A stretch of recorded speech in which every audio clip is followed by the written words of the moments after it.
बिस्मिल्लाहिर्रहमानिर्रहीम। अस्सलाम वालेकुम वरहमतुल्लाहि। उर्दू टीवी में आपको खुशामदीद कहता हूँ।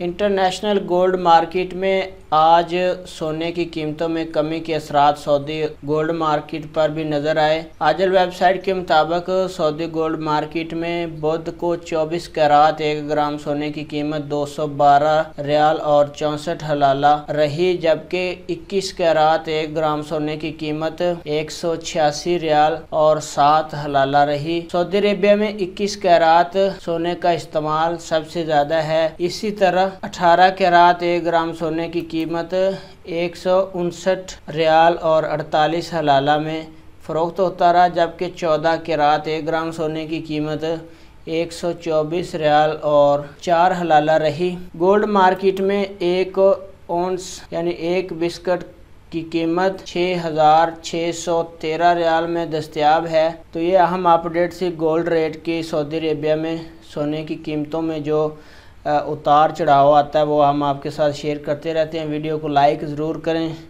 अपना बहुत सारा ख्याल रखिएगा। अस्सलाम वालेकुम वरहमतुल्लाह।